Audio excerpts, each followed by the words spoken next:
vedare tinokuchingamidzai zvekare kune chimwe chirongwa pano paZim, Facebook Secrets and Confessions. Tadzoka zvekare nemamwe mamessages. Rekedzai tibva tapinda mumamessages edu atadzoka takakubatirai. Message yedu yekutanga yakamira sekudai so: hanzi makadi zvenyu mukoma, ndinokumbirawo kuti munge muchindiposterawo nyaya yanguwo makaviga chitupa changu. So mukoma, inini friend yangu akashayika mainge muri mugore ra2010 ndikabva ndazotanga kudanana nemurume wake. This was the end of 2010 ndo pandakabva ndazomubvuma because pose apa ainge achingouya achiti anondida, saka ndainge ndichiramba ndichiti hazviite, ko vanhu vanozoti kudii, vanhu vanozoti inini ndini ndakauraya shamwari yangu nekuda kwokuti ndainge ndava kuchiva murume wake. But iye ainge ava kuti tarira uone kuti vana vangu vanongoswera pamba pako, because vana vacho vaiti makuseni paya makuseni vaiuya pamba pangu vobva vazoenda kuchikoro, saka ndini ndainge ndichivaitira zvose. Uye iye aizoti paya paanenge obva kubasa obva azopfuura achitora vana, saka mukuzonoperekedzana umu ndo mataizopfimbana kuzonosvika ndichizobvuma, sezvo inini ndainge ndakazofirwa nemurume wangu like a very long time ago. Saka ndakati ndabvuma paya ndokubva tazochinja kwekugara tikabva tazotanga kugara kumwe tichiitira kuti vanhu vasazokasika kuziva kuti tainge togara tose. Saka panguva yacho iyoyo mukoma, I was really happy because vana vefriend yangu ndainge ndichitovaonawo sekunge vainge vari vana vangu. But one thing that I learned ndezvekuti kana wava kugara manje nemurume uyo anenge agara aine vana vake, amenoso vana vaya unenge wava kusada kuvaona paground, because unenge wava kuda kuti vako vana vange vachiswedera pedo nemurume uyo waunenge wakawana aine vana vake. Saka ndakabva ndazotanga manje kushungurudza vana vebest friend yangu, ndaivashungurudza ndichivarova. Apa painge paine umwe wacho uyo ainge achitodzidza pachikoro painge pachidzidza mwana wangu. P2012 mwana wangu nemwana webest friend yangu ndopa vakabva vazonyora maexams avo eO level. Apa ndainge ndatombozama kubva zvandainge ndakatanga kugara nevana ava vebest friend yangu kuti vange vachiregedza kuenda kuchikoro, but murume ainge achingoti vana ngavaende kuchikoro, vana ngavaende kuchikoro. So zvino mukoma vakati vanyora maexams avo, I was expecting kuti mwana wangu ainge achazopasa, but akabva azofoira. Akafoira mukoma. Apa mwana wefriend yangu ainge akapasa sei, then murume akabva azoti ainge achida kuti wangu ange achidzokorora O level then wake ange achizoenda kucollege. So ndakabva ndazorwadziwa nazvo. Zvandakazoita mukoma ndezvekuti mwana uyu ndakabva ndazomushandisira mushonga. Ndakaendawo pane vamwe gogo avo vandainge ndanzwa kuti vainge vachibatsira, so ndakaenda kuya ndokubva vakanda hakata dzavo pasi, vakabva vati vainge vachikwanisa kundibatsira ndokubva vazondipa mushonga uyo wavakati ndaifanira kuti ndige ndichizomutengera mwana uya mafuta ekuzora. Ndakabva ndazomutengera sipo zvekare nemafuta ekuzora nehembe, then ndikabva ndazomupa. Saka pose paainge achishandisa zvinhu zvandainge ndakamutengera, achizora mafuta, kugeza nesipo iya uye kupfeka hembe dziya dzandainge ndamutengera, kwainge kuri kutomutorera chipo chake chaainge akazvarwa nacho. Ndokubva ndazoisa chipo chiya pamwana wangu. Nanhasi uno mwana wemurume wangu uyu vanongodzungaira nenyika. Vamwe zvavo handina kana kumbogara ndakavagadzira. Apa vana ava vanondida sei? Vanondida as if I am their own mother. But ndo chiviwo ichi chandakaita kuti nditi ndakamboona chipoko chefriend yangu handina kana kumbogara ndakachiona. Hei vedare ndo message iyo yandakatumidzirwa ichibva kuna vahanzvadzi vedu. Hanzi zvinonetsa kuti unge uchigamuchira murume anenge agara aine vana vake. Is it true ladies? Is it true? Ngatitaurei navo vahanzvadzi vedu ava mucomment section. Rekedzai tibva taenda panyaya yedu inotevera.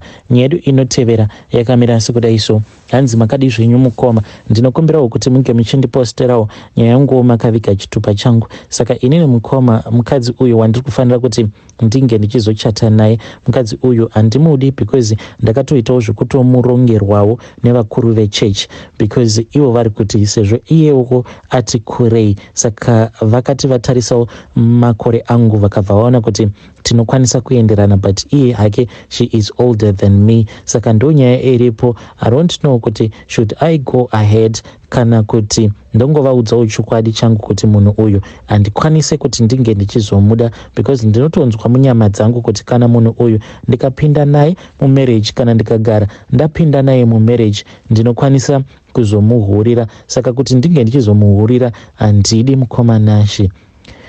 Vedare ndo message iyo yandakatumidzirwa ichibva kuna mukoma vedu avo. Please ngatizamei kuti tinge tichitaura navo mukoma vedu ava mucomment section. Regedzai tibva taenda panyaya yedu inotevera. Nyaya yedu inotevera yakamira sekudai so. Hanzi makadi zvenyu mukoma, ndinokumbirawo kuti munge muchindiposterawo nyaya yangu mumakavika chitupa changu. Murume wangu iye ainge ambori windi but akabva mukushaika. Regedzai tibva taenda panyaya yedu inotevera. Hanzi makadi zvenyu mukoma, ndinokumbirawo kuti munge muchindiposterawo nyaya yangu makavika chitupa changu. Saka murume wangu ainge ari windi, so akashaika muna January. Murume wangu iye one day akadzoka achibva kubasa ainge aine mari, so ndakabva ndazomubvunza kuti mari iyoyo yainge ainayo ainge aiwana kupi. Ndopa akabva azondiudza kuti pane umwe ainge, so ndakabva ndazomubvunza kuti mari iyoyo yakawanda yainge ainayo ainge aiwana kupi. Akabva azondiudza kuti masikati painge pasvika umwe mukadzi, saka mukadzi uyu anzi ainge aine mabhegi ake maviri achitoratidza kuti ainge achibva kuSouth Africa. Then pakuzonobvutidzana paya anzi iye akabva azowana mukana wekuti ange achizosecha mune rimwe bhegi ndokubva azongotora mari iyoyo. Mukoma akati yainge iri muchipepa, yakaputirwa muchipepa, ndokubva achizoverenga mari iyoyo. Saka akabva azondiudza kuti mari yacho yainge iri 7,000 but ainge aigoverana neumwewo uyo akamuona achiizvomura mari iye, akabva atoti shamari totogoverana mari iyi, otherwise mother ava ndinovaudza. Saka ndakambozama kuti ndinge ndichimuudza kuti you need to return back this money. Akati zvakangofanana munhu uyu, hapana pandichazombosangana naye zvekare. Murume wangu akabva azotanga kurwara zvekuti Christmas yakazosara yosvika but ainge arwara mukoma, ainge asingaende kutoilet, asingaite weti, asingaite tsvina. Then muna January ndopa akabva azongofa. Vedare ndo message iyo yandakatumidzirwa ichibva kuna vahanzvadzi vedu avo. Zvakangoma hazvo veduwe. Please ngatizamei kuti tinge tichitaura navo vahanzvadzi vedu ava mucomment section. Hanzi makadi zvenyu mukoma, ndinokumbirawo kuti munge muchindiposterawo nyaya yangu makavika chitupa changu. Inini mukoma ndiri mudzimai, ndine makore 28 years kuberekwa.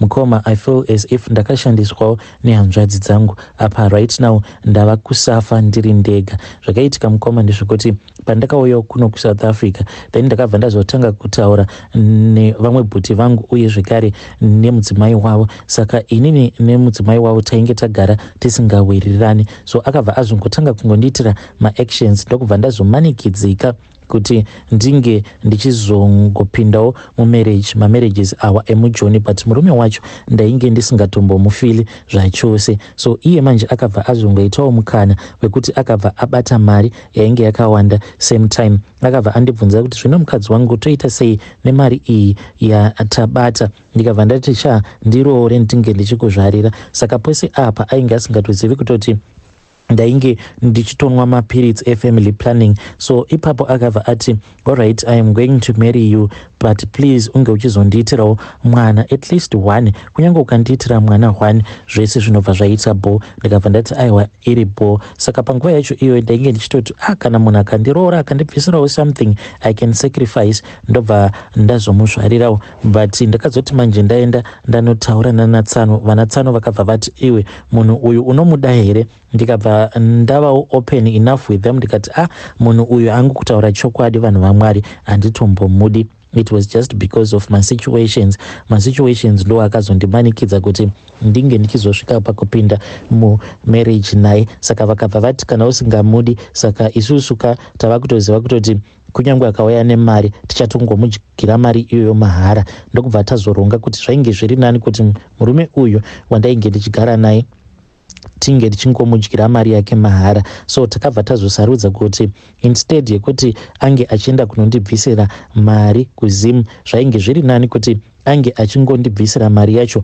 munomu muSouth Africa. So mukoma ndo zvatakazoita ipapo, ndokubva list ratonyorwa, then mari dzikabva dzazotobhadharwa. Mukoma mushure mekunge mari dzabhadharwa, ini munhu ndakabva ndatanga kumubata rough because I had nothing left to lose.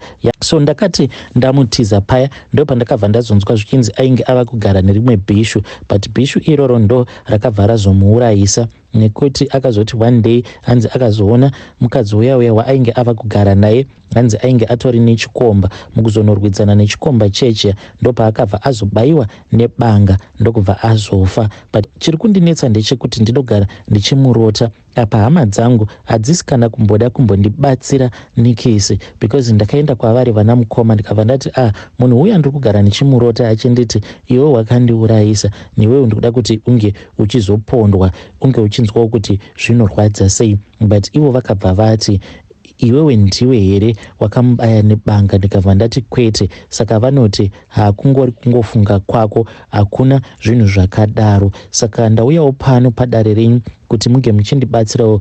Ndakabva ndazoenda kuna namukoma. Mushure mekunge ndaenda kuna namukoma ndikavaudza zvose zvandainge ndichisangana nazvo, vakabva vati hakuna zvinhu zvakadaro, hakuna ngozi inodaro. Saka ndichiuyawo panapa ndiri kukumbirawo kuti vedare renyu vange vachindibatsirawo kuti where is the connection between me neuyo wacho akazomuurayisa, because as far as I know, even though takatadzirana but handiti tainge tatorambana kudhara here. Please ndibatsireiwo, ndichange ndichizotevererawo mucomment section. Vedare ndo message iyo yandakatumidzirwa ichibva kuna vanzvadzi vedu. Zvakangoma hazvo vedu we. Ngatizamai kuti tinge tichitaura navo mucomment section. Regedzai tibva taenda panyedu inotevera. Nyedu inotevera yakamira sekudai so. Hanzi makadi zvenyu mukoma, ndinokumbirawo kuti munge muchindiposterawo nyaya yangu makaviga chitupa changu. Iniwo mukoma ndakaenda kune imwe n'anga iyi iri kuna Save ndokubva ndarombera shave rechihure, asi shave rangu rinonyanya kuda varume vevanhu vanenge vaine mari, ndobva ndavadya mari kusvika mari iyoyo yapera. Asi murume wese wandinodanana naye mukoma anobva anobroka zvekuti anoita rombe rinosemesa, nekuti ndinenge ndatora zvose nechipo chake. But chinongondirwadza ndechekuti ipapo pacho rara nemurume uya then ndinobva ndazorota ndichirara nen'anga iya. N'anga iya inotoya kwandiri yobva yatanga kurara neni. Painenge ichirara neni ndinobva ndatoona kuti inenge yatotora chipo chemurume uyo wandinenge ndabva mukurara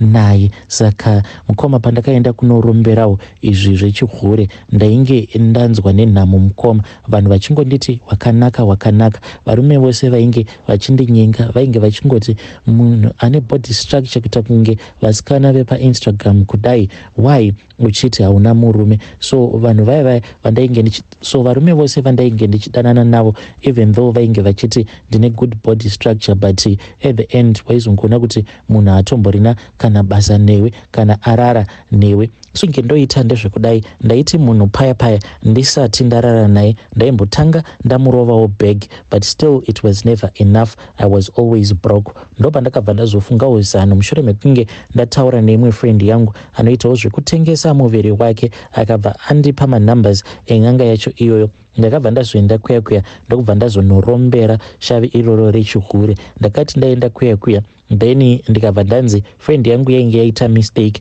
because ndaifanira kuti ndinge ndichiuya mudare mavo sekuru vaya ndiri kumaperiods. So ndakabva ndazodzoka kuHarare ndikazomirira pandainge ndava kunzwa kuti I think kuti ndavada kuenda kumaperiod. Mangwana acho makuseni ndokubva ndazoenda kuya. Ndakatoti ndiri mubhazi ndikatonzwa kutoti panapa ndava kutotanga kutogeza. Ndikasvika kuya. Saka zvavaiita sekuru vaya ndezvekuti vaitora mapads aya andinenge ndashandisa, vaibva vazotora vobva vazomasoka mubhaketi, then vaizotora mvura iya ndo yandainge ndichinwa pamazuva pandainge ndigerepo pamba pavo, then vakabva vazondibika zvekare nemimwe mishonga. Saka mishonga iyi imwe yacho vainge vachiita zvokufungaidzira kusikarudzi kwangu uku, uye zvekare vachinditi ndinge ndichifukira. So ndinongoti kana ndikatarisana nemurume, if I just smile at a man, murume iyeye anobva atotanga kutonzwa achindida.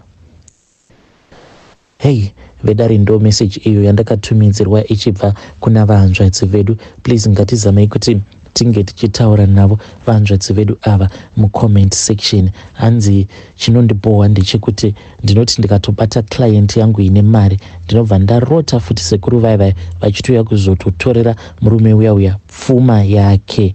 Ya pakaipa kurombera chihuri. Rekedza tibva taenda panyedu inotevera.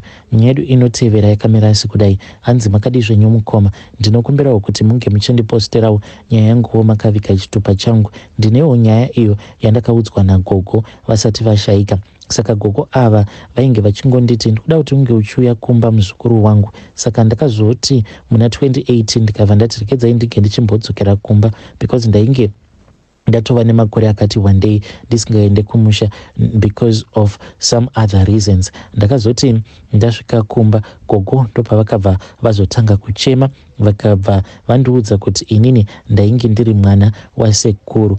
Saka zvinonzi izvo sekuru vangu vanova vari baba vangu, hanzi vakabata amai vangu chibharo, then amai vakabva vazobatira pamuviri. Mukomana nhasi uno, when I was told that story, I can't even accept kuti inini I am a product of rape. Hey, vedari ndo message iyo yandakatumidzirwa ichibva kuna mukoma vedu. Hanzi even right now I can't accept kuti I am a product. Eish, pakaipa asingatitaurei navo mukoma vedu ava mucomment section. Ya, zvakangoma hazvo vedu we.